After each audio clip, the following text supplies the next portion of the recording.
Imagine being thousands of feet in the air, where there's no escape and no way to walk away from an uncomfortable situation.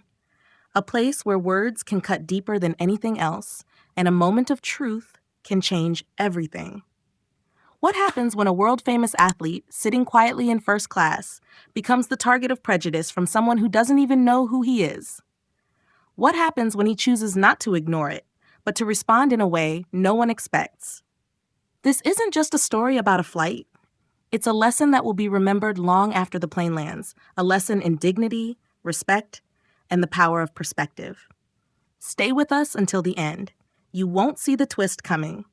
And if this story moves you, don't forget to like, comment, share, and subscribe. Some lessons deserve to be heard by the world. Kylian Mbappé was exhausted. After wrapping up a media tour in the United States, he was finally heading home to France. Dressed in a simple hoodie, jeans, and sneakers, he looked like any other young traveler, except he wasn't. He was one of the greatest footballers in the world.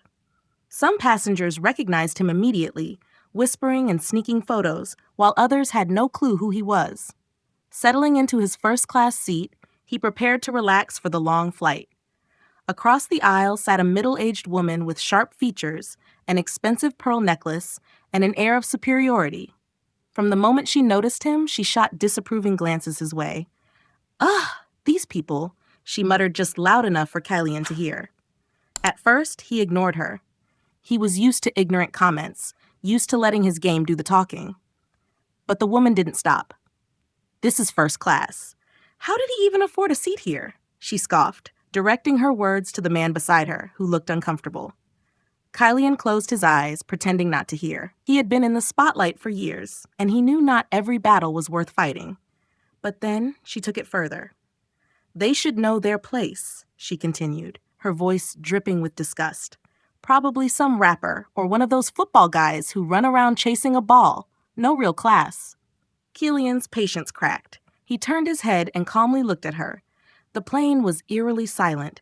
Passengers had been listening, waiting to see what would happen next. "Ma'am," Kylian said, his voice steady, "I was going to let your comments slide, but since you insist, let me teach you something today." The woman huffed. "Teach me? Oh, this should be good." Kylian leaned forward. "First, let's talk about worth. You assume I don't belong here because of how I look, but let me ask you, do you know my name?" The woman frowned. "Why would I?" Someone from a few rows back spoke up. "That's Kylian Mbappé, one of the best footballers in the world." The woman's face stiffened. "Football," she sneered. "A silly game." Kylian smiled. "Silly? Maybe. But that silly game has allowed me to inspire millions, help underprivileged kids, and donate millions to charities. That silly game has paid for every seat in first class 10 times over. What have you done with your privilege?" Passengers murmured in agreement. The woman was flustered, but still unwilling to back down. "Well, some people work for their success, not just kick a ball." Kylian nodded. "Let's talk about work. I started training at 4. At 6, I was waking up before dawn to practice. By 10, I was already competing at a professional level. While most kids played, I sacrificed. While others slept, I ran. I have dedicated my life to being the best at what I do." He leaned back. "So tell me, how do you measure success?" The woman had no answer. She looked away, embarrassed. Then Kylian delivered the final blow. "You see, real class isn't about money or the seat you're in. It's about how you treat people. And right now, ma'am, you've shown everyone here exactly how small you are." The plane cabin burst into soft applause. The woman shrank into her seat, humiliated. An elderly man from across the aisle spoke up, smiling. "Young man, that was quite the lesson." Kylian chuckled. "Life has a way of teaching us all, sir. Some just learn a little later than others." For the rest of the flight, the woman remained silent, occasionally glancing at Kylian.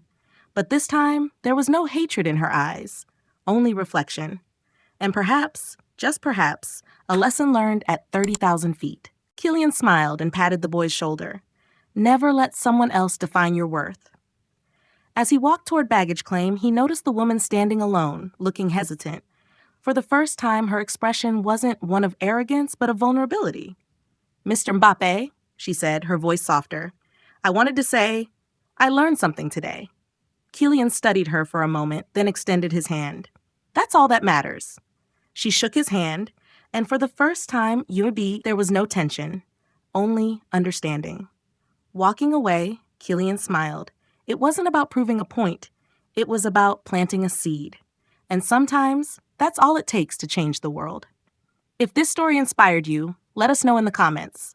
Share it with someone who needs to hear this message today. And don't forget to like, subscribe, and turn on notifications for more powerful stories like this. Because sometimes, the smallest lesson can create the biggest change. Thank you for watching. See you in the next story.